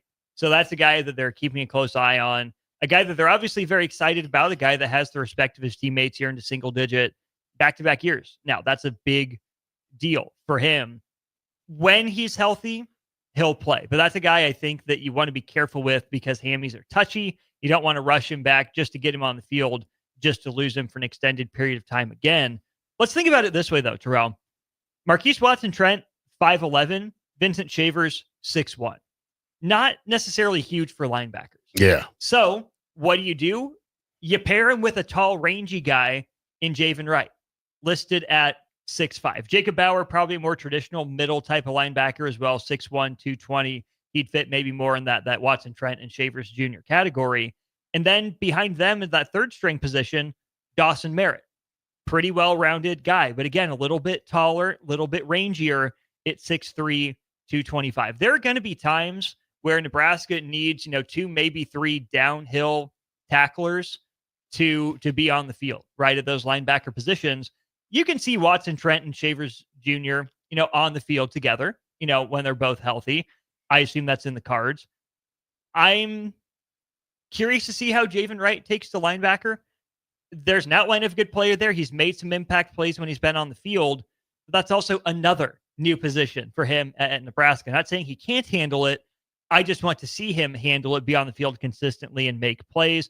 I think Bauer is going to be a rotational guy. Anything you get from Merritt is kind of gravy as a freshman. But I do think that's why, I would guess that's why they're listed that way. So if you're two smaller guys who are in a competition who can play together, but I think Nebraska would like having some of that bigger, taller, rangier coverage alongside a smaller, kind of heat-seeking missile tackling machine. Yeah, you're right. We'll have to just see how that plays out during the season, especially game 1 against Cincinnati. All right, Rovers. Deshaun Singleton moving over from the free safety. Rex Guthrie and Derek Branch.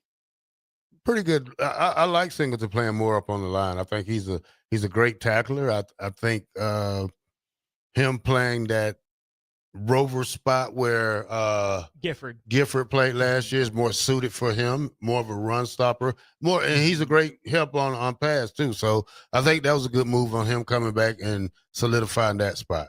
Yeah, putting him in that strong safety role and what that means for Marquise Buford Jr.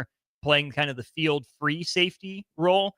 I think that's the best use of both of those guys as talents. Matt Rule did talk a lot about Rex Guthrie today. Said that's a guy that will get on the field as soon as he tells himself he's ready to. They love the talent. They love the fluidity. They love the athleticism. Matt Rule said it's just about confidence for Rex Guthrie, continuing to tell himself, yeah, I belong at this level. I can play. I think the coaches see it more than him. They're just kind of waiting for that light bulb to come on. Derek Branch is a guy that I think saw some time against Boston College and a guy they like quite a bit. But I like the rover designation for Deshaun Singleton. Like you said, is that kind of boxed safety. I like Marquise Buford as the field free safety. And most of all, Terrell, I really like that because it frees Malcolm Hartzog up to play nickel. I have been advocating for Malcolm Hartzog to stick in the nickel role. The example I'll go to is Kenny Moore from the Indianapolis Colts. I think there's a lot of similarities there between those two guys that maybe it's just because of depth. Maybe it's because of injuries. Malcolm Hartzog has never really been afforded the opportunity to just sit at nickel and focus on that. I think that he was competitive as a safety and as an outside corner.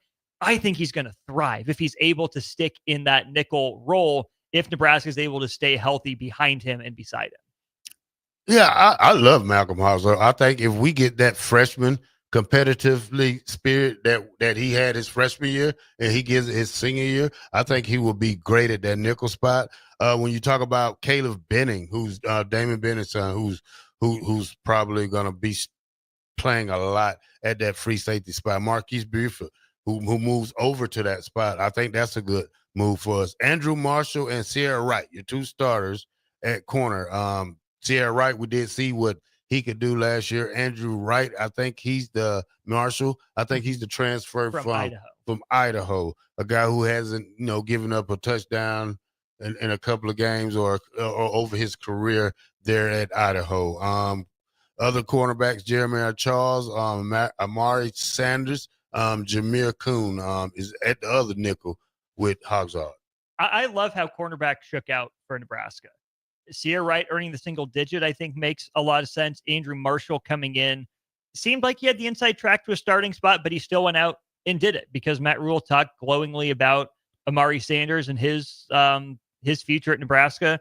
Donovan Jones is the guy we saw in the bowl game who competed, right? He didn't look out of place against Boston College. So I think Nebraska likes its depth there, maybe more than people looking in from the outside would. I think it's good that Andrew Marshall locked up that spot. That's a pretty talented football player, 6 foot, 190. And I love that he locked up that outside corner spot because it gives Hartzog the ability to move inside.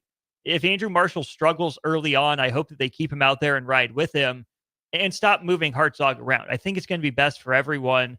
If Marshall works through any issues, you have Donovan Jones, who you like behind him if he's not going to cut it. And then on the other side, I know they have Jeremiah Charles listed as cornerback 2 behind Sierra Wright.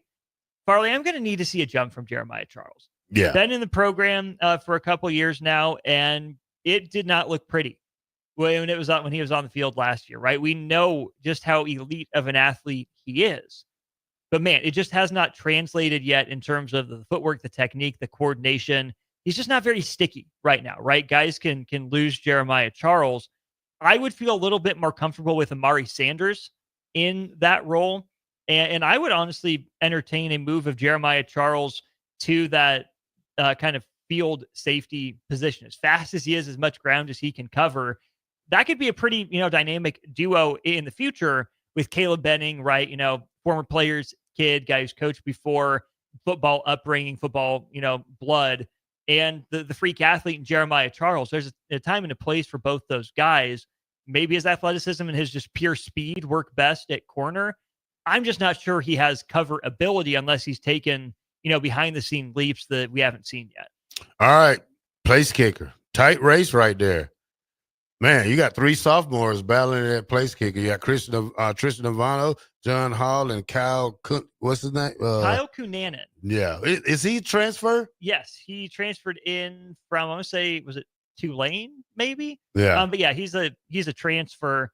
Who Matt Rule said if the season started today would get the first kicks for Nebraska.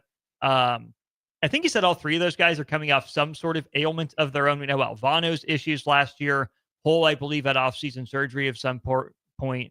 And then Cunanan coming in. Here's the other interesting thing I think to note, Terrell, is that Matt Rule, when asked about the field goal operation, said, yeah, we feel really good once we hit the 30-yard line. We feel like we'll have points.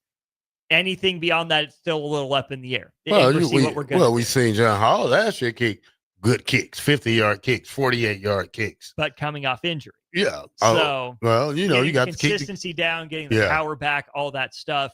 Matt Rule's not saying Nebraska's screwed if it doesn't reach the 30-yard line, but I would say fans should pretty well be able to bank points as soon as Nebraska hits that kind of red zone extended 30-yard line and they feel good about their kicking situation.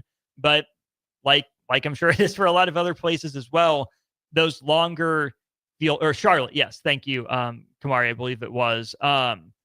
So yeah, any of those long distance kind of bomber field goals Nebraska doesn't feel great about, but I feel like within 50 yards, should be college kicker range pretty consistently, and it seems like Nebraska at least has that down. Yeah. All right. Which one? The next one? Kickoff returners.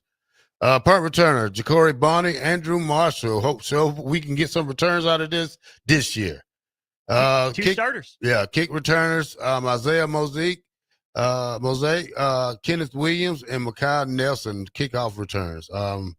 Who else we got here? Punters, Archie Wilson. Can't wait to see him. Let me throw this out here on the returners, though. First, Farley. Punt returner, it's 2 starters. Ja'Cory Barney Jr. with the edge over Andrew Marshall right now. Maybe Ja'Cory Barney takes on, a lead role on offense and he goes to the sideline in favor of Andrew Marshall.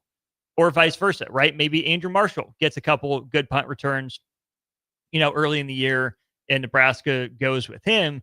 2 relatively proven guys at that position, 2 important players when it comes to Nebraska's fortunes on offense and defense. It's kind of the opposite then on offense, where, yes, Mekhi Nelson listed as an or at kick returner. We know Nebraska's liked Kenneth Williams, but I think really the interesting name there is Isaiah Mosey, a guy that Nebraska doesn't want to keep off the field, and they feel like it might be hard for him to get touches at running back, listed at RB3. But if you're able to get him the ball and kick return, 2-3 times a game, see if he can make something special happen. Why not? Yeah, I agree with you on that one. All right, let's go to break, and when we come back, we're going to talk Thomas Fidone. Did you see him last night? He did it again. All righty. Thomas Fidone of the New York Giants, 93.7 The Ticket. We'll be right back.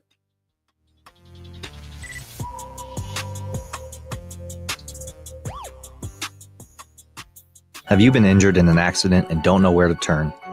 You need an attorney you can trust to handle your case with professionalism and compassion. The attorneys at Liberty Law Group understand that a call to an attorney is a call for help. If you've been injured, we want to help you. Liberty Law's experienced attorneys are committed to the pursuit of justice for those injured. Call Liberty Law and find out how we can help you get the compensation you deserve.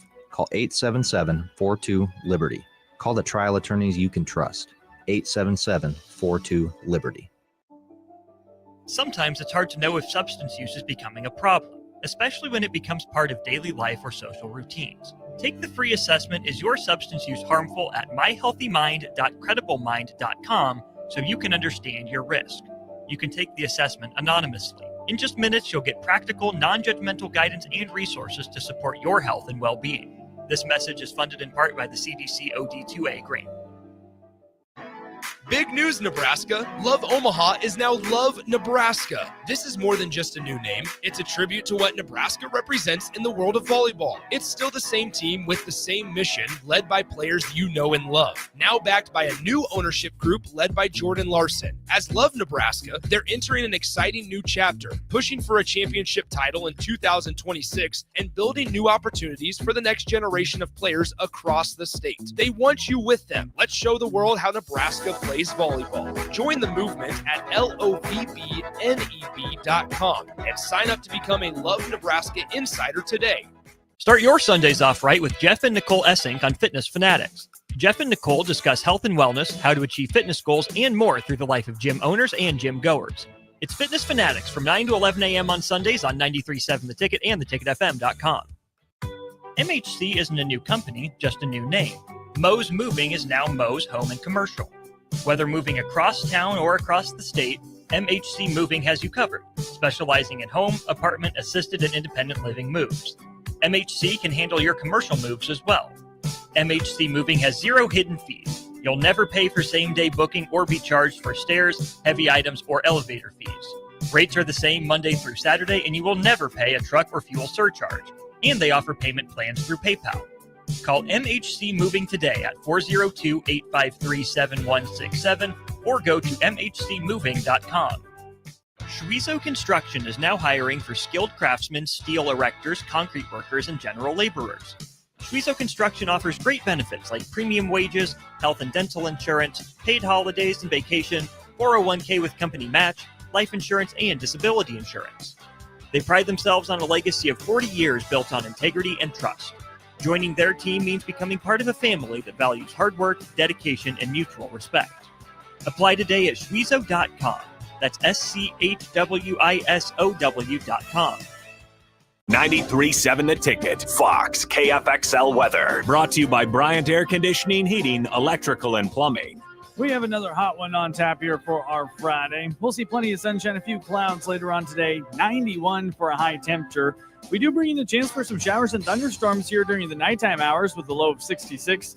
Could see one of those linger into tomorrow morning. We'll hit 81 tomorrow and then only 73 for a high on Sunday. I'm meteorologist Aaron Downer for 93.7 The Ticket and ticketfm.com. Empire Netting and Fence delivers top quality netting and fence solutions. From major sports venues to backyard installs and everything in between, coast to coast. We take on tough jobs with grit, integrity, and a strong commitment to safety. Empire is growing, and we're hiring motivated people ready to grow with us. We build each other up, and we're building something big. Think you've got what it takes? Apply now at empire-fence.com. That's empire-fence.com. You're listening to Bock in the Blackshirt, on air and online at theticketfm.com.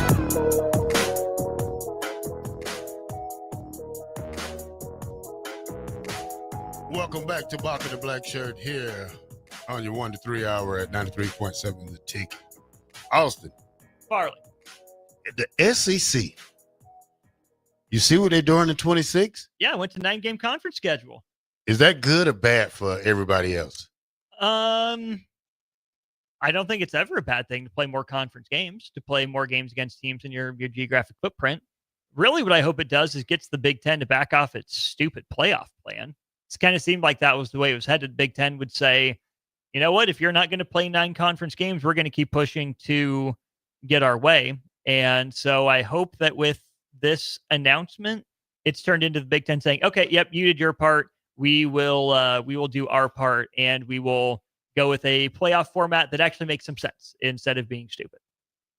Yeah, and it keeps a lot of rivalry games alive, and that's one thing you like to see. You like to see the Georgia Auburns, the Georgia Floridas, the Alabama Auburns, the LSU, the Ole Miss, those type of rivalries that where you cut short, the Oklahoma Texas rivalries and things like that. I think it's a good thing. I think each team will each team will face every other program at least twice every 2 years. It was you'll play home and away within 4 years. Yeah. With every school, which is big. You'll have 3 teams that you'll play every year, and that hasn't come out officially. There are leaked reports from when this first came out about some ideas for what schools had requested if this were to happen, but that's not necessarily locked in stone yet. And I think that makes sense because with Texas A&M and Georgia, I think it was those 2 schools, Terrell, that I don't think Georgia has come to College Station yet, and A&M's been in the SEC since like 2012. It's been 13, will be 14 years at least, I believe, before Georgia makes the visit to College Station, which is just crazy that conferences have gotten that big and gotten that out of hand. that you're not doing a home and home already within a handful of years. Now, I don't know if this is true or not. It said the SEC also requires teams to schedule at least one high-quality non-conference opponent each year, meaning Big 10, Big 12, ACC, or Notre Dame. Yes, and some SEC schools were already doing this. You think about, I think Florida has a guaranteed game like that every year. Obviously, Georgia will have Georgia Tech, which, I mean, come on, but it's an ACC team. And then Kentucky and Louisville, I think, is another one that comes to mind for me. What this does, I think, Terrell, is open up a couple avenues. Number one, it lets a team like Oklahoma not get off the hook for Bedlam with Oklahoma State. Yeah. There's no reason for them not to schedule that every year. That's a super easy way to keep a lot of people happy, is just to continue playing that. And then it's going to be really interesting to see which, Big 12 teams and which ACC teams end up looking like the prettiest ones at the bar, from these SEC teams who have to play another power opponent, but probably don't want to take on the top of the Big 10, or even the top of the Big 12 in a lot of cases. I think these mid to lower tier Big 12 and ACC schools are going to get really busy really quickly. And then I'd be curious to see how far that extends into the Big 10, right? How many calls will Wisconsin get? I know they're playing Bama right now, but that'd been on the books for a while. How many calls will Michigan State get from SEC teams compared to, a Rutgers, a Northwestern, who don't really move the needle, but do clear the Power 4 requirement?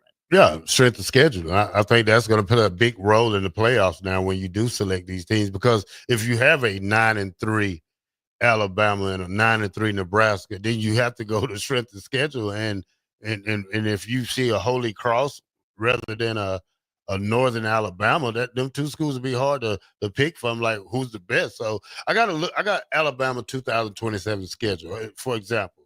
2027 schedule at Ohio State, West Virginia, LSU, Tennessee, Auburn, Texas, Ole Miss, Georgia, South Carolina, Florida, and Texas A&M. Pretty brutal. That's a brutal schedule. That's pretty tough. Yeah. Whew. Compared to anybody, I mean, you take out the West Virginia, still is going to be a powerhouse once Coach Rodriguez get that school back like he needs it. I mean, that's not a cakewalk. I mean, it's just a harder team on the schedule. Oh yeah, again, it meets the power requirement. Really fascinated by that Rich Rod experiment. Yeah. We've spent a lot of time, discussing the Scott Frost return to Central Florida, but hey, Rich Rod's doing the same thing. They were not happy with him when he left for Michigan. That's a native son. So it'll be really interesting to see if he's able to recreate some of that magic from the first time. And this is where Farley, I'm supposed to Strick. Gosh dang. Hey. I know, my bad. I caught myself. Going to be really important for a team like West Virginia to get good quick, so they maybe avoid some of these big name SEC teams wanting to invite them down to a home game. And on the flip side of that, for Alabama, we know the SEC is always going to be tough like the Big 10. It's really important for Bama to get it going this year, because if you enter year 3 with questions for Kalen DeBoer, oh boy, watch out. All right. Record break. This is Texas Tech. They had their little tortilla toss, and now they're talking about the drone. They have probably the biggest drone show. They said record breaking drone show, 950 plus drones. Most drones over a college football game. August 30th at 6:30. Have you ever heard of that many drones in the air at one time? I'm pretty sure the only people who have heard of that many drones in the air at one time rhymes with Shmoosh Government. Yeah, I don't know who he is. U.S. government. Oh, okay. There's no need, absolutely no need for that many drones in the air at one time. But hey, this is Texas Tech. They're flexing. So good on them for it, I guess. I would rather see the tortilla toss than the drones, but what are you going to do? Yeah. Well, Texas Tech has a lot of work to do this year. Just, from what they spent on NIL and what they're doing and the money they throwing out, they're in a no-win situation. Either you win or you flop when it comes to those guys. And for me, I don't see that team doing so great because of the chemistry and how you think that you're just going to throw a team together in 1 year. Like it's like a bunch of free agents on one team and they come together to play. Well, it worked for Mel Tucker. Well, it worked for Mel Tucker a long time ago. It didn't work for Dion in his second It was year. 3 years ago. Well, it was 3 years ago. All right. It wasn't that long ago. Well, now here's the thing. To your point, the odds of it working time after time after time are not great. But how's that any different than kids coming from different high schools? Well, it worked for Sonny Dykes 1 year, and you seen how he haven't been the same since. So sometimes it works and sometimes it doesn't. Right. So we have to think about that part of it. Mm-hmm. All right, Thomas Fedoni, did you see him last night? I saw you another tutty. Another tutty. One was a two-point conversion last week. This one was his actually first tutty right here. 4-yard touchdown reception. He's looking good out there. He is. And that's a guy I might have been a little too harsh on last year. Now, I mean, 42-10, everything was going right for the Giants against the Patriots in that win. But that's not to take away from what Thomas Fedoni did on the night. 4 catches, 39 yards, a touchdown, a long of 28 on 5 targets. That's pretty good volume for a tight end. I think he was second on the team in targets. Yeah, behind Jalen Hyatt, who went only at 50% in his catch ratio in terms of his targets. Good for Thomas Fedoni. Nebraska's done a good job over the last handful of years of pumping out some NFL caliber tight ends. Now they're still looking for their Sam Laporta or their George Kittle, right? Like we've seen kind of take the league by storm at times from Iowa. But Nebraska's done a good job of recruiting tight ends, of developing them, of getting them to the NFL. And what a moment for Thomas Fedoni, right? Persevering through the injuries, not getting a whole lot of usage last year. Enough, right? I mean, he was certainly a factor for Nebraska, but maybe not the game-breaking X factor that people thought he could be coming in. But Thomas Fedoni made a decent career for himself at Nebraska, ends up going to the Giants. And I think that's a pretty decent spot for him to land, right? Maybe out of his comfort zone, a little bigger than he's used to coming from, near the Nebraska-Iowa border. But good on him for it, right? He's carved out a role more than I thought he might have even in the preseason. For a guy coming off those knee injuries, seems like he's, as close to all the way back physically as he can be. And that's always a great sign for a guy like Thomas Fedoni, who put in so much work just to get on the football field. Who was the guy before Thomas Fedoni? What was his name? You thinking Austin Allen? No, the Rutgers guy. Travis Vokolek? Yeah, where is he at now? I want to say he was with the Cardinals. I think we just looked this up the other day. Maybe the Saints? One of those two? No, he's with the Cardinals. Yep. Travis Vokolek with the Arizona Cardinals. Okay. But I mean, Fedoni, Vokolek, Allen, Jack Stoll, Stephen Carter got a cup of coffee in the NFL. Kyler Reed, I think, is a guy that in the modern NFL would be getting a lot more looks than he did when he came out of school. There's been just a whole glut of tight ends that haven't developed into stars, but have, hung around in the NFL for a little bit. Yeah. All right, Austin, let's talk about your team. Oh, boy. Indianapolis Colts. Danny Dimes. Mm-hmm. He beats out your Anthony Richardson. Is Anthony Richardson more worried about rapping than he is than football? I hope not. I'm also going to push back. I'm not sure Daniel Jones beat out Anthony Richardson. I think he just didn't lose out to Anthony Richardson. Maybe that's the wrong way to frame it. That's how I'm looking at it. I think I'll agree with what Jay said on Old School. The front office and the head coach brought Daniel Jones in because they assumed he would win the starting job.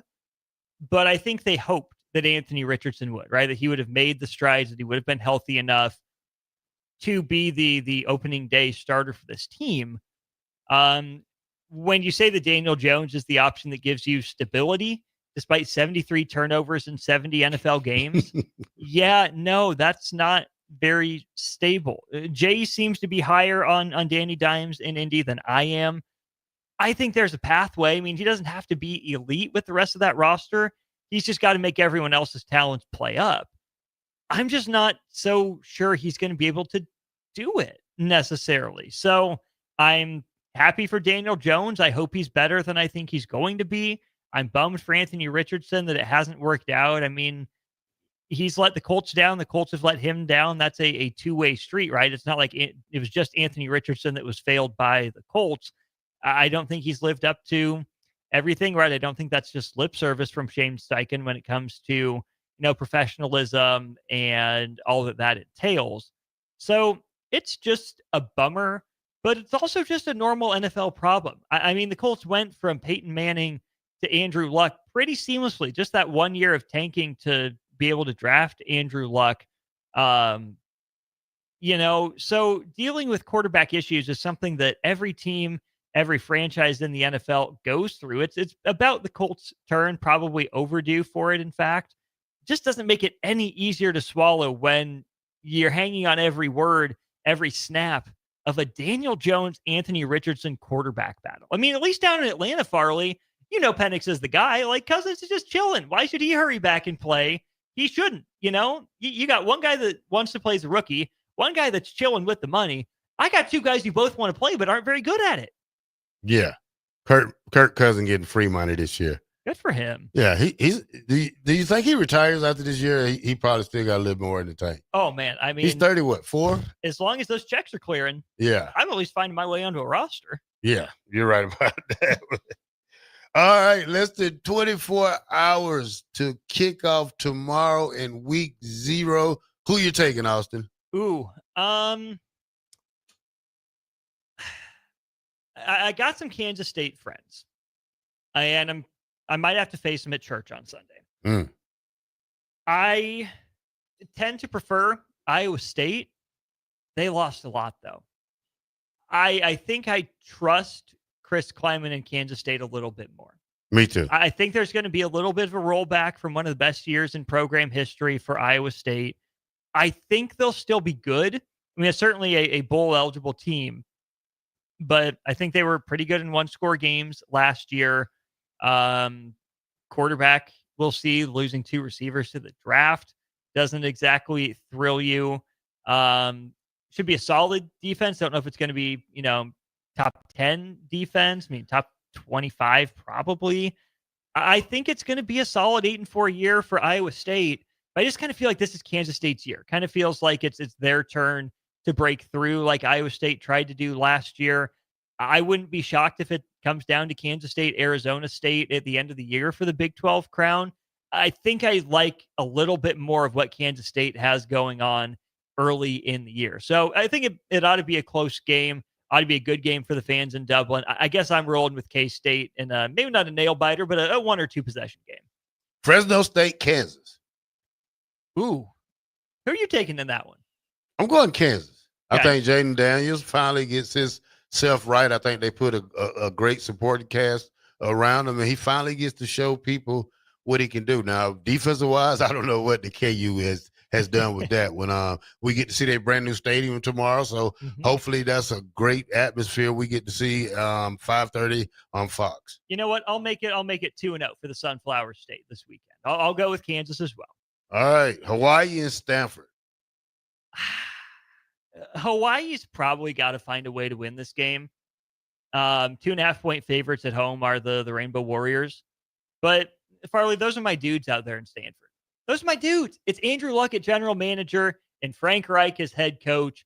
Frank Reich certainly wasn't perfect as head coach of the Indianapolis Colts, but by all accounts, good dude. Maybe created a little bit of turmoil, but certainly dealt with a lot of turmoil in that Indianapolis Colts front office. I got to roll with my dudes at Stanford. Naptown stand up. Andrew Luck, general manager, will be 1-0 at some point, and Stanford maybe squeaks out surprise bowl eligibility if they get a win over Hawaii. All right. Tickets as low as $25 for the Fresno State Kansas game. Tickets as low as $24 at the Sam Houston Western Kentucky game.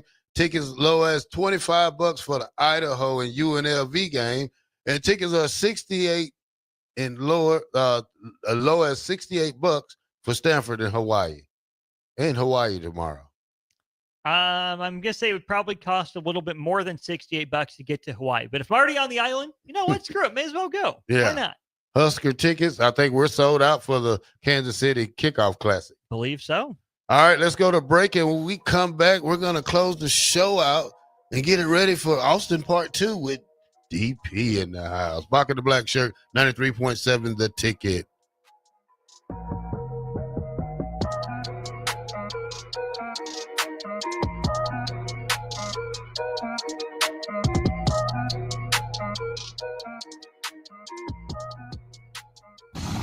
Saturday. Eagle Raceway is open for a full season of dirt track racing action every Saturday night. Don't miss the epic battles on the high banks of Eagle Raceway each Saturday between the Nebraska Septic Sprint Cars, Nebraska Lottery Modifieds, Avid Realty Sport Mods, Valentino's Hobby Stocks, and A1 Iron Stock Cars. Let's go racing. Eagle Raceway, just 10 miles east of Lincoln on O Street. Check out the full schedule at eagleraceway.com. Are you looking for an exciting new way to put your skills to work? Explore new career options in the fintech industry at Currency, a Sandhills global company.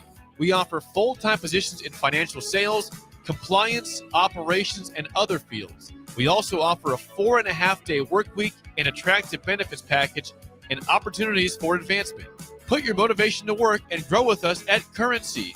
Visit gocurrency.com/careers to learn more. Schweizo Construction is now hiring for skilled craftsmen, steel erectors, concrete workers, and general laborers. Schweizo Construction offers great benefits like premium wages, health and dental insurance, paid holidays and vacation, 401k with company match, life insurance, and disability insurance. They pride themselves on a legacy of 40 years built on integrity and trust. Joining their team means becoming part of a family that values hard work, dedication, and mutual respect. Apply today at schweizo.com. That's schweisow.com. Start your Sundays off right with Jeff and Nicole Essink on Fitness Fanatics. Jeff and Nicole discuss health and wellness, how to achieve fitness goals, and more through the life of gym owners and gym goers. It's Fitness Fanatics from 9 to 11 a.m. on Sundays on 93.7 The Ticket and theticketfm.com. Link to Literacy's third annual Wordstock event will be at Antelope Park on Saturday, August 23rd from 10 a.m. to 1 p.m.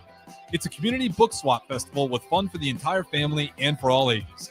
Enjoy food trucks, kids' activities, a reading corner with celebrity narrators, including Brian Helton, President and CEO, Director of Parks and Recreation, UNL athletes, and more. And of course, free books for all kids and adults. Go to linktoliteracy.org to get the full story and then make your plans to attend Wordstock. When it comes to concrete, Stevens & Smith Construction doesn't stall. They go for the takedown. As Nebraska's full-service concrete contractor, they stay in bounds, hold inside position, and never forfeit quality.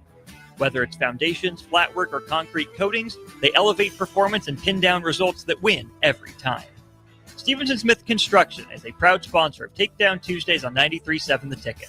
Because when it's time to wrestle with concrete, Stevens & Smith Construction slams expectations. Are you ready for a new opportunity? Check out Sandhills Global. Join a dynamic team where your skills are valued and your career can soar. We offer full-time positions with a 4.5-day work week, competitive pay, excellent benefits, and a positive work environment. From IT and marketing to sales and finance, we're looking for talented individuals like you. Apply today at sandhills.jobs and take the first step towards an exciting future. That's sandhills.jobs. Don't wait. Apply now. Advanced Medical Imaging is hosting their third annual Breast Cancer Awareness Walk on October 11th at 7601 Pioneers Boulevard. Hear inspiring stories from survivors, enjoy local food truck vendors, a live DJ, and other family-friendly activities as we unite to bring awareness about breast cancer. Check-in begins at 8:30 a.m. with the walk starting at 9. Register your team today for Advanced Medical Imaging's third annual Breast Cancer Awareness Walk online at amimaging.com. Let's walk for those we've lost, for those still fighting, and for a future without breast cancer. In every office, there's two types of people. There are those who bring in bagels and those who eat the bagels that someone else brought in. Everybody likes the first person. Be that first person. Weekday mornings at 7:30, you have a chance to win a business box of bagels from Bagels & Joe. All you have to do is shut up, Sipple. 2 questions for you, 2 for Sip. Win, and the bagels are yours. Lose, well, you don't want to lose. You lost Monday, you lost Wednesday, you're a loser. Shut up, Sipple. Weekday mornings at 7:30, brought to you by Bagels & Joe. You're listening to Bock in the Black Shirt, on air and online at theticketfm.com.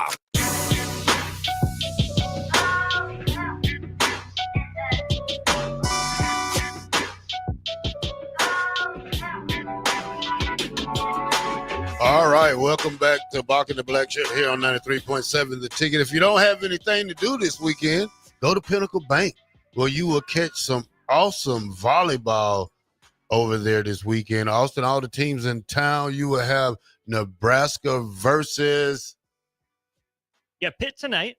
And Stanford on Sunday. Stanford on Sunday. Ooh, what time that Pitt game starts? Should be just around the corner. I believe it's 6 or 7 o'clock tonight. All right, it's going to be packed downtown, so, hey, if you know to come through it or around it. So I'm looking forward to all the Creighton teams going to be there. Is Penn State here? Ooh, I don't I seen some girls when I walked down to the Walgreens down there. They had a blue and white book bags. Well, I know Kansas is here. That wasn't Kansas colors.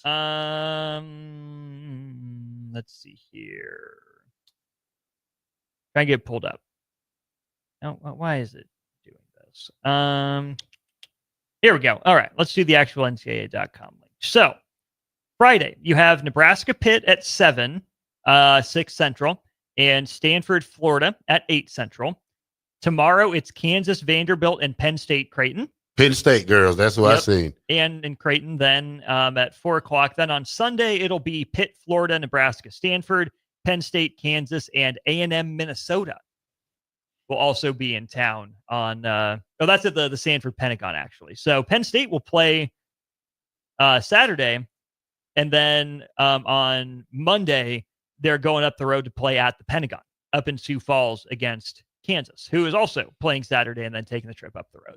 All right, so you got plenty of action going around Lincoln here this weekend. You also have week 0 starting tomorrow, so you can go to any sports bar you want to and drive there. Austin, did you see some of the concession stand food that they have? I am a little jealous that I didn't get a chance to go, but it seems like Nick and many other Nebraska media friends surely enjoyed their time. I wonder how much of that's available to fans and how much of that is suites, kind of club level stuff. Well, yeah, they had the list of it, and we talked about it last year. Some of it was on they would have different game foods. Like I think they would have like the Toledo thing or the burger.